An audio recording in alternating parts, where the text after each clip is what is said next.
How you doing?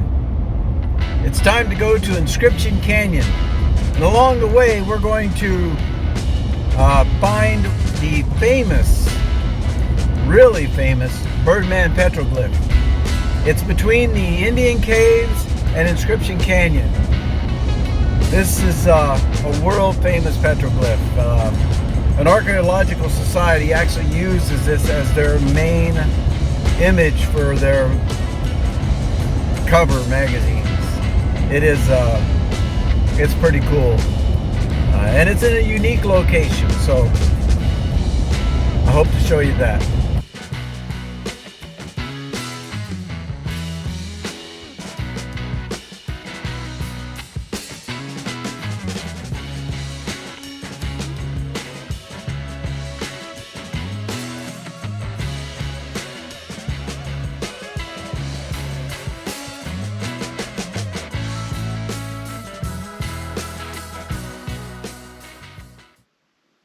Before we get started here, hit that subscribe button for me, will you?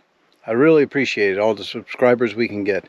And if you like the video, hit the thumbs up button. Also, if you want to be notified of the next trip, hit that bell. It'll notify you. All right, let's get this adventure started. Okay, we are at Inscription Canyon, near the end of the day. So before we actually go in there, there's some more exciting petroglyphs on the outside here that I think you're going to enjoy.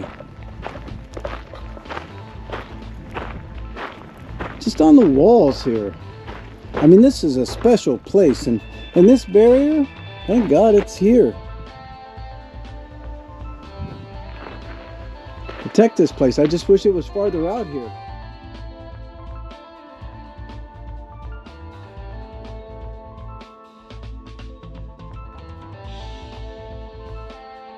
But look at this.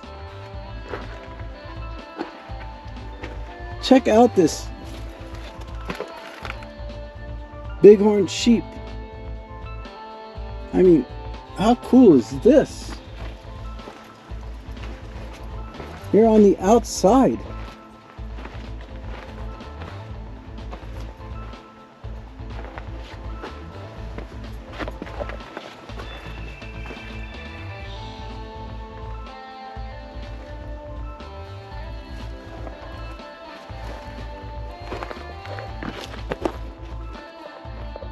Now, this is a special place. Black Canyon is a special place, but this is a special place too. This is some place you really want to come and check out. You're looking into the sun, I know, but it's the time of day I arrived. But I love that bighorn sheep. Let me take you back to it again. I mean, look at these things. Amazing panels. I mean, just panel after panel in this place. Wait till you get in the inside, but oh my gosh. I love this bighorn sheep. Seriously, last time I was here, I ate lunch with this guy. How cool is that? I mean, seriously. Check this guy out. I like him. All right, let's go see what else we got. Here is petroglyphs that the lichen has gotten into. All right, and here we have more. Look at this here. This looks a lot like the Harvey house in Barstow, although this is ancient. Look at this bighorn sheep, how it's exaggerated. These almost look like corn.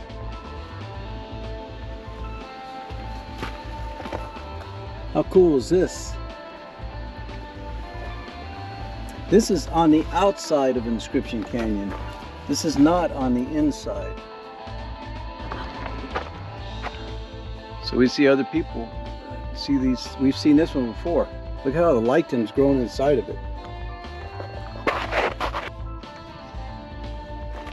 Again, the lichen has filled in this for us.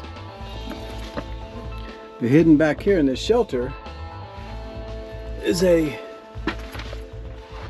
couple Bighorn sheep. Looks like a man falling on an animal. On this side, because it gets a lot of sun exposure, we have a lot of lichen. On this side, which doesn't get any sun exposure, we have little to no lichen. A very familiar rock carving for this area.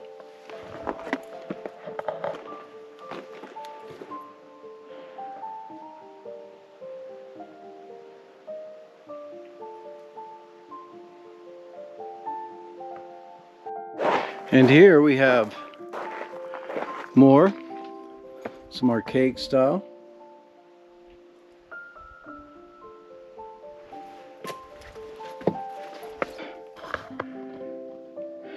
What was the message that was trying to be conveyed here?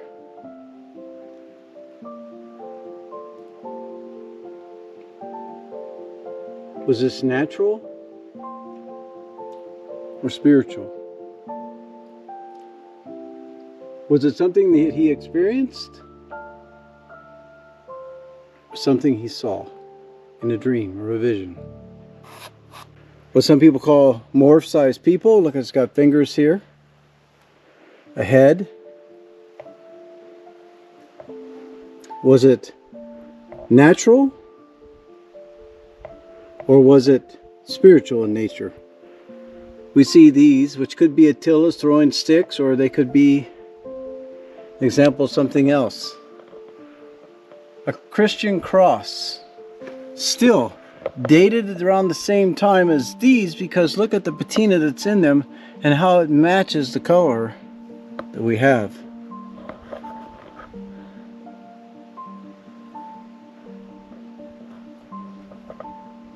Rakes.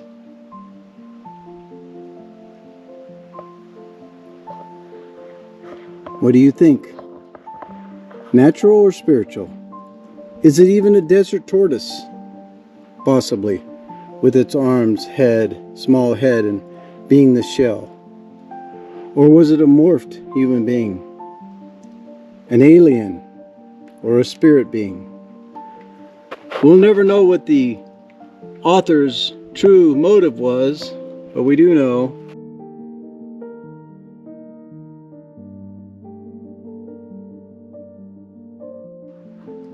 that he made it for you to see.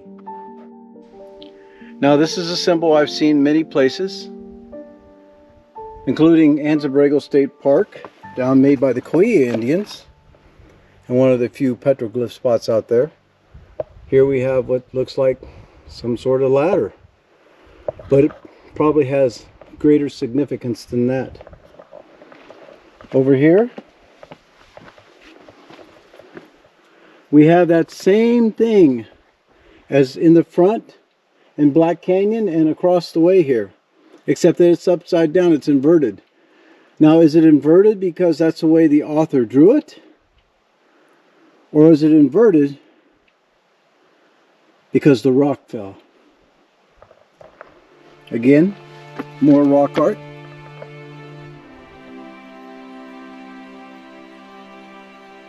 These are actually coming out clearer on the video than with the naked eye. And that's great. You take a look here. I'm on the side that doesn't get sun, and that is the side. Over here we have what you're going to see faded out because of weathering, water again.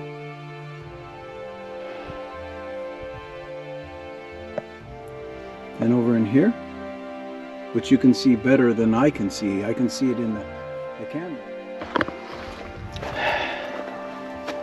Now, on a more modern note, check this one out.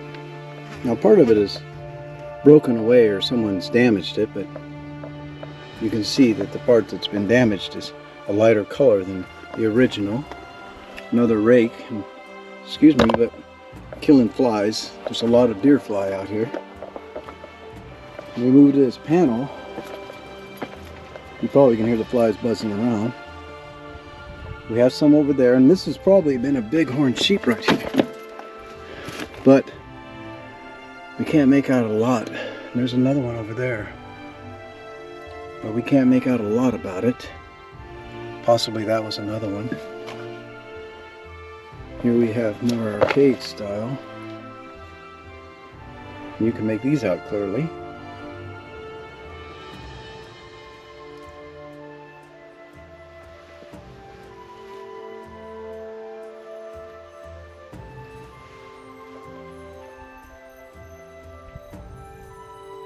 How cool is that one? That's pretty cool looking.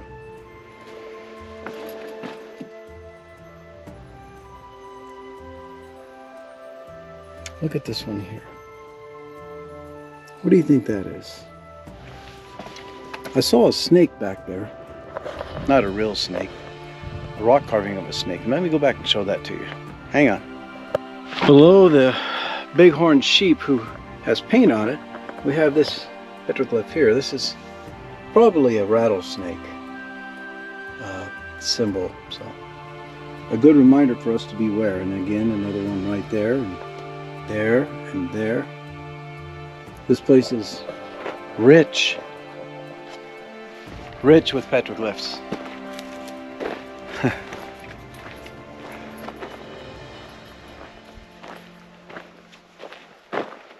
This is a fun place.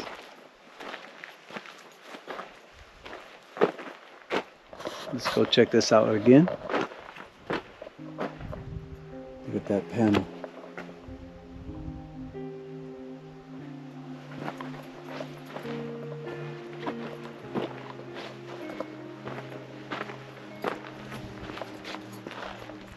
Wheels, that looks relatively new. That looks new. This does not. Looks ancient.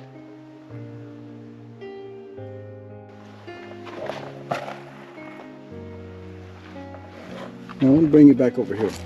I want to show you something. You see this? Now there are a lot of people who feel, let me set this down. There are a lot of people who feel that this is a part of an attila. But the problem with that being a part of a throwing stick that the ancient people used as a weapon to hunt with and to have war with is that it doesn't show the stick like most attila drawings do. In fact, that I would propose that this is probably a location where they believe the spirits could pass through between the spirit world and the natural world. A lot of the tribes, a lot of the ancient people believed that because they saw life come out of a woman, that they believed that this part here was like the vulva, and that the spirit could pass through both ways between the natural world and the spirit world. Now, there's a lot of these, even carved down in Anza Borrego State Park. Especially in Harper Valley area. If you go down through there, watch the mountain lions. There's a lot of mountain lions down there. But down in Harper Valley, there are a lot down there.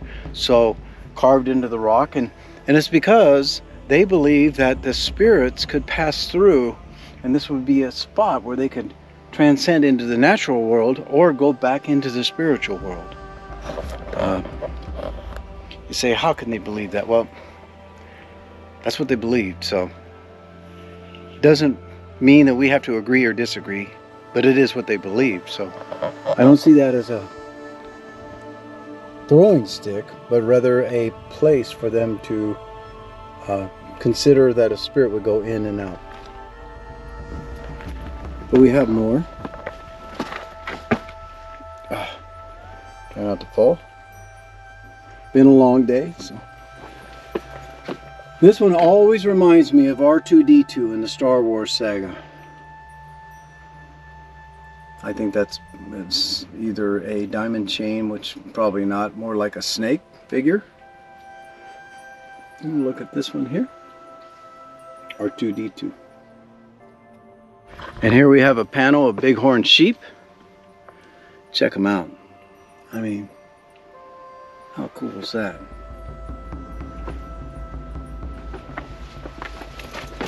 Obviously back then, bighorn sheep frequented the area all the way across, and this may have all been one rock at one time, but has broken up over the years from freezing water.